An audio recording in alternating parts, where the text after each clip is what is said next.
Jessica. Thanks for coming in on a snow day for the rest of the government in the country. And as much of the country feels the impacts of that winter storm, President Trump continues to monitor the situation closely, and he has remained in constant contact with FEMA and emergency responders. President Trump also quickly approved 12 federal emergency disaster declarations within 24 hours for the states of Arkansas, Georgia, Indiana, Kentucky, Louisiana, Maryland, Mississippi, North Carolina, South Carolina, Tennessee, Virginia, and West Virginia, enabling these states to access critical federal resources to supplement their response efforts if needed. These declarations will help state-led efforts of turning power back on, clearing roads for emergency services, and keeping communities safe. The White House will continue to correspond directly with governors and local officials in the coming days, especially in those states that were harshly impacted by this storm. I would also like to address the chaotic scenes in Minnesota over the weekend. Nobody in the White House, including President Trump, wants to see people getting hurt or killed in America's streets. This includes Renee Good, Alex Preddy, the brave men and women of federal law enforcement, and the many Americans who have been victimized at the hands of illegal alien criminals. Saturday's shooting remains under active investigation by Homeland Security Investigations and the FBI. The Customs and Border Protection is also conducting their own internal review. As President Trump said yesterday, the administration is reviewing everything with respect to the shooting, and we will let that investigation play out. But let's be clear about the circumstances which led to that moment on Saturday. This tragedy occurred as a result of a deliberate and hostile resistance by Democrat leaders in Minnesota. For weeks, Governor Walz and the Mayor Jacob Frey and other elected Democrats were spreading lies about federal law enforcement officers who are risking their lives daily to remove the worst criminal illegal aliens from our streets: murderers, rapists, pedophiles, human traffickers, and gang members. Governor Walz and Mayor Frey have shamefully blocked local and state police from cooperating with ICE, actively inhibiting efforts to arrest violent criminals. They have also used their platforms to encourage left-wing agitators to stalk, record, confront, and obstruct federal officers who are just trying to lawfully perform their duties, which has created dangerous situations threatening both these officers and the general public and Minnesotans alike. This is precisely what unfolded in Minneapolis on Saturday morning. Obstructing federal law enforcement and inciting violence against officers is wrong and illegal. This used to be a universally accepted position in the United States. Amid the hysteria, we must remember how we got here to this moment today and what this Democrat opposition is about. Former President Joe Biden and the Democrats opened America's borders for 4 years, inviting tens of millions of illegal aliens from all over the world to flood into our country. Among them, violent criminals who terrorized American communities and have inflicted devastating, permanent pain and harm on law-abiding Americans and their families. Yet we never saw outrage from Democrats or their allies in the liberal media over these horrifying crimes against U.S. citizens. The pain of American angel families was ignored and dismissed because it undermined the Democrat narrative. Innocent Americans like Jocelyn Nungray, Laken Riley, and Rachel Morin are just a few of the many victims savagely murdered by illegal alien criminals. Earlier this month, an illegal alien from Mexico with a long criminal history who came into our country under Joe Biden's administration threw a baseball-sized stone at a school bus carrying children in New Jersey and fractured the skull of an 8-year-old innocent child. President Trump promised accountability to these American families by securing the border, deporting every illegal alien who has committed crimes, especially and most importantly, violent crimes. Nearly 80 million Americans voted for him to deliver on that very promise, and he is. As the duly elected president, the president is fulfilling the will of the people by arresting and removing these threats from our country in cities from Los Angeles to New York and, yes, Minneapolis. Yet Democrat leaders in Minnesota with sanctuary city policies have actively defied federal immigration law and the will of the people. And as a result of that defiance, 2 Minnesotans have now tragically lost their lives on the streets of Tim Walz's state. It is President Trump's hope and wish and demand for the resistance and chaos to end today. That's why President Trump spoke with Governor Walz directly this morning, and he has outlined a clear and simple path to restoring law and order in Minnesota. Number 1, Governor Walz, Mayor Frey, and all Democrat leaders should turn over all criminal illegal aliens currently incarcerated in their prisons and jails to federal authorities, along with any illegal aliens with active warrants or known criminal histories for immediate deportation. Number 2, state and local law enforcement must agree to turn over all illegal aliens who are arrested by local police. And then thirdly, local police must assist federal law enforcement in apprehending and detaining illegal aliens who are wanted for crimes, especially violent crimes. If Governor Walz and Mayor Frey implement these common sense cooperative measures that I will add have already been implemented in nearly every single other state across the country, Customs and Border Patrol will not be needed to support ICE on the ground in Minnesota. ICE and local law enforcement can peacefully work together, as they are effectively doing in so many other states and jurisdictions. Additionally, President Trump is calling on the United States Congress to immediately pass legislation ending sanctuary cities once and for all. American cities should be safe sanctuaries for law-abiding citizens only, not for dangerous illegal alien criminals who broke our nation's laws and do not belong here. We hope Governor Walz will do the right thing and continue to work with President Trump to keep the American people safe following their call this morning. Americans overwhelmingly want exactly what President Trump is delivering: strong borders and strict immigration enforcement against the worst illegal aliens, of which there are still hundreds of thousands to deport from the interior of our country. The most peaceful way to carry out this vital public safety mission is for Republicans and Democrats to do it together, and for state and local law enforcement to work together with federal law enforcement. We want to let cops be cops.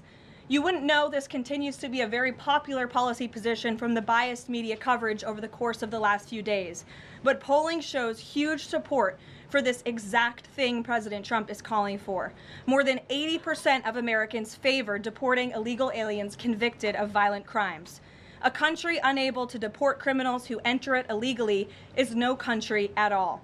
The open borders agenda of Kamala Harris, Tim Walz, and the Democrats was already on the ballot on November 5th, 2024, and it was resoundingly rejected. President Trump will never back down from his promise to deport violent criminal illegal aliens and make America safe again, and he welcomes all cooperation in that effort.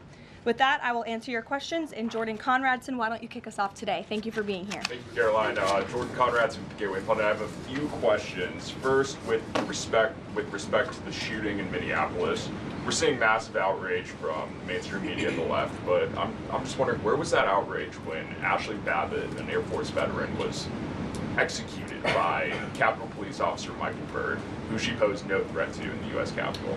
Well, you raised a very important point, which I also believed I just raised as well in those opening remarks, in that there has no doubt been selective outrage by the liberal biased media in picking and choosing victims and highlighting their stories. And as I've said, President Trump does not want any Americans to lose their lives in the streets of America and in American communities across the country. He believes what happened on Saturday is a tragedy, but every life is equal to President Trump, and that's why the lives of Laken Riley and Jocelyn Nungray continue to matter to him and be an utmost priority to him to this very day. And it's unfortunate that we did not see the same type of sensationalist media coverage over the tragic deaths of those innocent American women and girls across the country as we are in the wake of this tragedy that took place on Saturday. Gabe. Sure, go ahead, Jordan. I want to get your response to this. The Arizona Attorney General, just days before this shooting in Minneapolis, she seemingly encouraged rioters to go out, shoot, and kill ICE agents. And I'll quote her here. She said, "If you reasonably believe your life's in danger and you're in the house or in your car or on your property, you can defend yourself with lethal force." And she said that you can't tell if ICE agents are law enforcement or imposters, and it becomes an issue of whether you reasonably believe they were law enforcement. Do you have a response to that, and does the White House believe that she should be held accountable for Well, these remarks? such dangerous rhetoric, as I pointed out, is exactly what has brought us to this position today, where you have elected Democrat officials across the country who are encouraging left-wing agitators and crazy people to go out and unlawfully obstruct lawful immigration enforcement. Again, these brave men and women of ICE and Border Patrol and the federal enforcement are just trying to do their jobs to enforce our nation's immigration laws and to go after the worst of the worst in this country. I would encourage everyone in this room, and I would encourage the Arizona Attorney General to look at the video of an ICE agent in Minneapolis. He was approached by left-wing agitators who were honking their horns and were screaming slurs at him, and he rolled down his window and he said, "What are you doing? I am out here trying to catch a child predator, somebody who has convicted crimes against an innocent child, and you are trying to obstruct me from doing my job." This rhetoric against ICE, comparing them to Nazi Gestapo, Donald Trump's police force, is despicable, it is shameful, and it is precisely what has led to the escalation of tensions in Minneapolis and in other places across the country. Gabe, go ahead. Be looking into her for justifying violence? I would defer you to the Department of Justice on that. Thank you, Caroline. Gabe. Regarding Minnesota, on Saturday, the Department of Homeland Security posted that Preddy looks like he wanted to do maximum damage and massacre law enforcement. Stephen Miller on Saturday posted that, or called Preddy a would-be assassin. Why did administration officials jump to conclusions before an investigation had even been conducted? Well, look, this has obviously been a very fluid and fast-moving situation throughout the weekend. As for President Trump, whom I speak for, he has said that he wants to let the investigation continue and let the facts lead in this case. With regards to the deployment of Tom Homan to Minneapolis, should the deployment of Mr. Homan to Minneapolis be seen as a sign that the president is dissatisfied with how the officials on the ground had handled the incident? No, Mr. Homan is doing an exceptional job, and he has been working with Secretary Noem and President Trump over the course of the last year. Secretary Noem still has the utmost confidence and trust of the President of the United States, and she's continuing to oversee the entire Department of Homeland Security and all of the immigration enforcement that's taking place across the whole entire country. Of course, Secretary Noem is also in charge of FEMA, and we are in the wake of a brutal winter storm where hundreds of thousands of Americans have been impacted by that. So Border Czar Homan is in a unique position to drop everything and go to Minnesota to continue having these productive conversations with state and local officials, and I know that he's catching a plane in just a few hours to do just that at the request of the president. Jennifer. On Saturday's shooting, has the president been briefed, and have you been briefed on specific details of the shooting? How many shots were fired?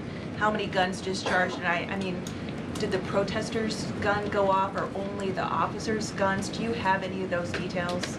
Again, the investigation is continuing, Jennifer, and we will let the facts lead and we will let the facts play out in this investigation. I do know that HSI and FBI are conducting interviews with those that were involved and the agents who were involved in this unfortunate tragedy on Saturday. Are they keeping the president up to date on all those details? The president is obviously very much on the ball with respect to this investigation. I think he's made that quite clear with the various statements that you've seen him put out, and also the 4 points that the president has outlined as well to Governor Walz, and to encourage him to cooperate with ICE and with the administration. Mary. Thanks, Caroline. To follow on Gabe's question, Secretary Noem said Alex Preddy committed an act of domestic terrorism. Stephen Miller labeled Preddy a domestic terrorist. Does the president agree with them?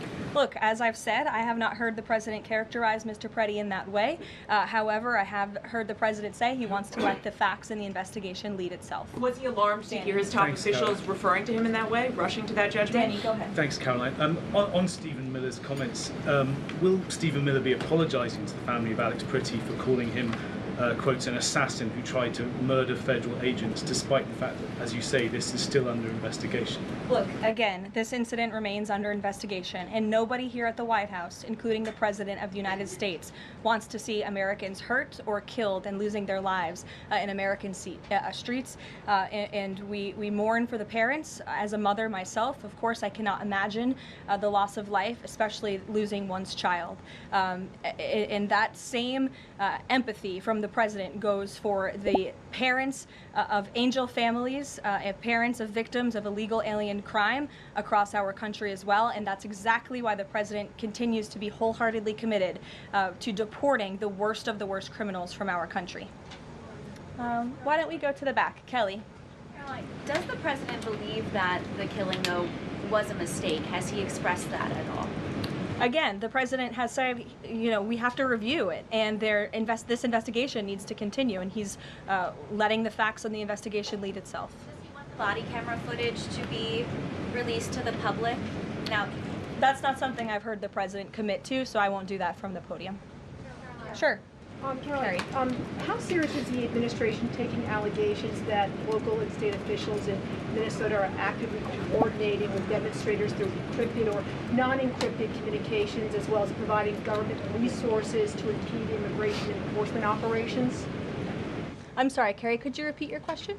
How serious is the administration taking allegations that local and state Minnesota officials are communicating with demonstrators to basically impede immigration officials? Well, we've definitely seen active organization amongst these left-wing groups, Carrie, and it is something that I know the FBI and the Department of Justice are looking into. Again, it is illegal to unlawfully obstruct lawful immigration enforcement in this country, and these agitators are making it nearly impossible for ICE to do their jobs and for federal law enforcement to carry out the will of the American people to deport the worst of the worst. I would just encourage everyone to please imagine in this room, all of you come to the White House every day to report on the President of the United States and the administration. You come into this briefing room, you walk through the gates of the White House. Just imagine if there were left-wing agitators or agitators of any kind who were in your face, who were doxing you, who were harassing you, who were physically threatening you, who were biting off your fingers in the case of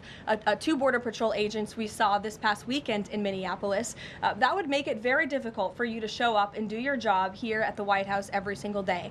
That's what these officers in Minneapolis are facing. That's why the president is calling on Governor Walz and Mayor Frey for these three very simple and common sense points of cooperation so that ICE and local law enforcement can work together. Again, we are just asking for police to be police. And if you ask any law enforcement agent or official, they want to be able to work with their federal counterparts at the state and local level and vice versa.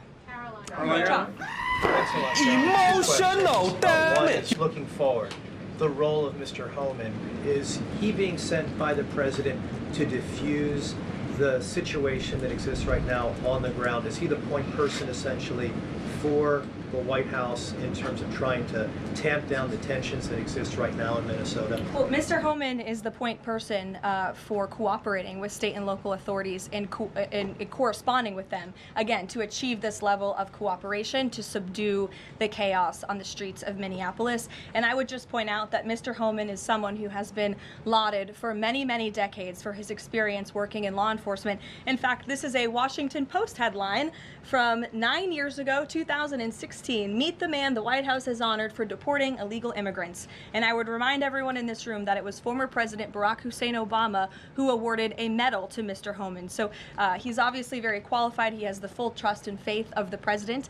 He will continue to have these meetings in the hopes that ICE and local law enforcement can cooperate and work together to have successful immigration enforcement, as we've seen in almost every other state across the country. And secondly, Caroline, can you talk a little bit about tomorrow's trip by the president to Iowa, what the purpose of that trip is, what the goals of that trip are? Sure, yes. Tomorrow, President Trump will be traveling to Des Moines, Iowa. He will be making a local visit at a local business, and then he will be giving a speech on affordability and on the economy. And I know he very much looks forward to being there, to meeting with the great people of Iowa, but also lawmakers as well. Jake. Caroline, a couple quick questions. First, does the president remain fully confident in Kristi Noem's ability to lead the DHS? Yes. And then just secondly, just on that Wall Street Journal reporting that we saw yesterday, the president said at some point that the immigration enforcement officers would leave Minneapolis. Did the Saturday killing of Alex Preddy expedite that withdrawal at all? To your first question, the answer is yes. He still has confidence and trust in Secretary Noem. To the second question, I would point you back to what I said earlier.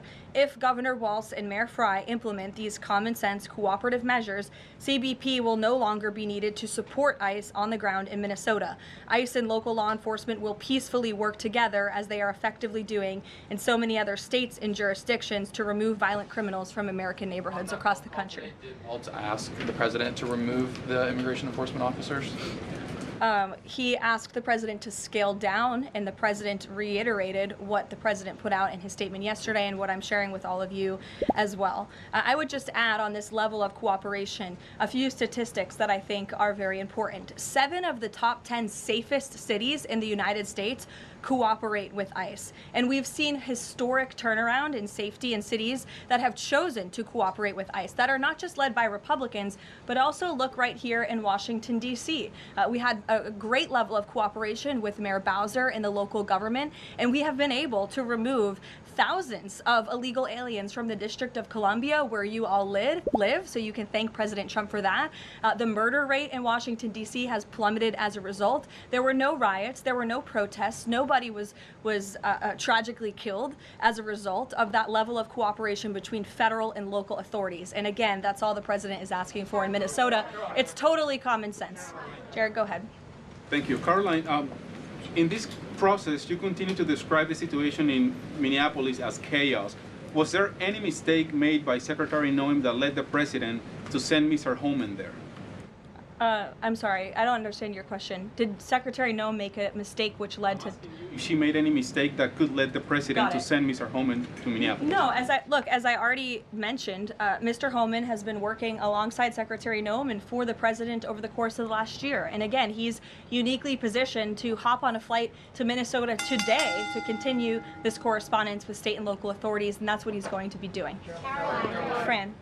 Karoline, is it the White House's position that Americans have the right to show up to these ICE operations and film, document, or protest the law enforcement actions? All Americans have a First Amendment constitutional right, of course, but Americans do not have a constitutional right to impede and obstruct lawful immigration enforcement operations. That is actually a crime, and it's something that we've seen taking place in the streets of Minneapolis, which again is leading to these dangerous circumstances that these federal law enforcement officers have been forced to work within. With respect to the call with Governor Walz this morning, the president described it as respectful. He said we seem to be on a similar wavelength, but you had strong criticism for the governor and the Minneapolis mayor, Jacob Frey, just now. So could you explain the difference in tone between what the president had said in his True Social post and I think some of the criticisms that you just levied from the podium?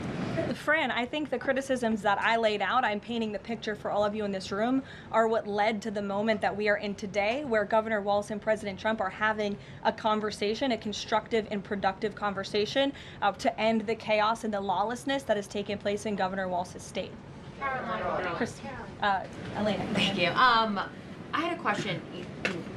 With Holman now going to Minnesota, is Gregory Bovino also going to remain in Minnesota overseeing these ICE operations? Mr. Bovino is a wonderful man, and he's a great professional.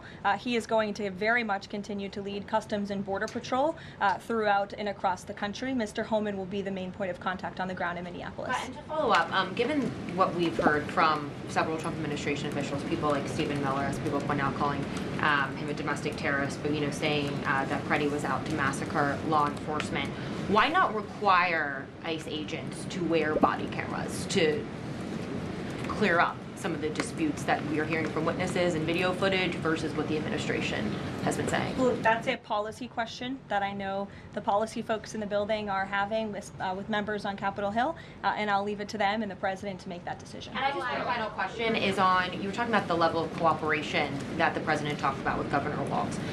Will the administration commit to cooperating with local officials on this investigation into Alex Preddy? The president spoke about this with Governor Walz and said he would have a discussion about it. He did not make a commitment, and so therefore I won't make that commitment here. I would just remind all of you in the media, because I've seen a lack of reporting on this fact, there are investigations into what took place on Saturday. The Homeland Security investigations and the FBI have teamed up for an investigation, and there's also an internal CBP investigation, an internal review of what is happening on the ground in Minnesota. The president supports those investigations, and as I've said repeatedly, he wants to see them move forward. Phil. FBI Director Kash Patel said in a Sunday interview, quote, "You cannot bring a firearm loaded with multiple magazines to any sort of protest." Does the president believe the Second Amendment rights remain in effect even when protesting? The president supports the Second Amendment rights of law-abiding American citizens. Absolutely. There has been no greater supporter or defender of the right to bear arms than President Donald J. Trump. So while Americans have a constitutional right to bear arms, Americans do not have a constitutional right to impede lawful immigration enforcement operations. And any gun owner knows that when you are carrying a weapon, when you are bearing arms and you are confronted by law enforcement, you are raising the assumption of risk and the risk of force being used against you. And again, that's unfortunately what took place on Saturday. Is in Minneapolis. Will his mission continue to be focusing on illegal immigrants with a criminal history, or will it be on illegal immigration generally? Mr. Holman will continue to enforce our nation's immigration laws, especially deporting the worst of the worst criminals in Minnesota who have committed violent offenses. And I would just remind all of you that this important work is continuing to be carried out. In just the last few days, I'm happy to provide this packet to anyone in the room. ICE has arrested multiple violent criminals, illegal aliens within Minnesota. Many of them have convictions for assault, driving under the influence, fraud. This individual here I'm looking at was an aggravated felon with multiple convictions for larceny, fraud, and forgery of checks, vehicle theft, drug possession, domestic assault, inflicting bodily harm on another, criminal convictions of larceny, identity theft, again, charged with driving under the influence. These are extremely dangerous people who Governor Walz and Mayor Frey have allowed to roam on their streets, and all the president is asking for is cooperation to arrest individuals like this and deport them from the United States of America. I'll take a couple more. Go ahead. Okay, so this weekend the president posted that this is a cover-up of the fraud in the state of Minnesota. He also posted Minnesota is a cover-up. These both happened after the shooting. So given that these came after the shooting, what is the this here? What is the cover-up he's alleging? Yes, it's a good question. I've spoken with the president about this at length. What the president is referring to is the fact that you have Governor Walz and, again, the mayor, who have been encouraging these left-wing agitators to come out and to harass and to dox and to threaten ICE and to make this conversation about and smear lies about federal law enforcement who, again, are just trying to do their jobs in an attempt to distract from the widespread, massive fraud that has taken place in their state. Billions and billions of dollars has been stolen from law-abiding taxpayers in Minnesota, and the administration continues to be very focused on getting to the bottom of it, especially, and the president raised a good question over the weekend, with respect to Congresswoman Ilhan Omar, who now has a net worth within the millions, and one must ask themselves, why and how is that possible? Is she connected to the fraud rings that we have seen taking place within her state and her own district? It's a question the American people are raising, and the president believes it's one worth answering. Haley. Thanks, Caroline. I want to go back to some of the comments from Stephen Miller and Secretary Noem. You've made clear the president wants to see the investigation play out when answering some of the questions on the specific details. Is he concerned that some of those definitive statements made by other officials risks public perception of the credibility of those investigations now playing out? Again, the president believes that these investigations are credible, they are continuing, they are active, and he wants to let them play out. Alex. Caroline, thank you. Is the administration willing to separate DHS funding from other funding bills in order to avoid a broader shutdown? Look, at this point, the White House supports the bipartisan work that was done to advance the bipartisan appropriations package, and we want to see that passed. Policy discussions on immigration in Minnesota are happening. Look, the president is leading those discussions, as evidenced by his correspondence with Governor Walz this morning, but that should not be at the expense of government funding for the American people, which would include, as you know, Alex, FEMA funding, and we are in the midst of the storm that took place over the weekend, and many Americans are still being impacted by that. So So we absolutely do not want to see that funding lapse, and we want the Senate to move forward with passing the bipartisan appropriations package that was negotiated on a bipartisan basis. And secondly, there's another round of Russia-Ukraine talks this weekend, Sunday.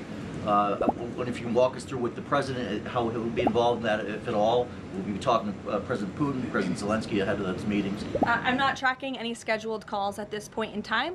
However, the president remains deeply involved, and of course he's being apprised by his advisors, namely Jared Kushner and Special Envoy Witkoff, on these talks. They had a multilateral meeting this past weekend, which didn't get a ton of coverage, but that was historic in nature, where the president's team has really brought two sides of this war to the table together to move the ball closer towards peace. So the president is not giving up on the peace process. He obviously just met with President Zelensky when we were in Davos, Switzerland, but I'm not tracking any calls scheduled for this week. On one more foreign policy point, I will point out, as you all saw, the last remaining body of the hostages, Israeli hostages in Gaza, has been returned. This is a huge foreign policy feat for the President of the United States, for the State of Israel, and frankly for the whole world. The President made the impossible possible, and so it's great news for the President, for the United States, for our allies, and also for peace in the Middle East. And I understand that more than 20 new additional countries have also signed up to join the newly established Board of Peace with respect to the rebuilding of Gaza, which is another historic accomplishment for this president. So thank you all very much, and we'll see you in Iowa tomorrow. Did the president talk to Caroline?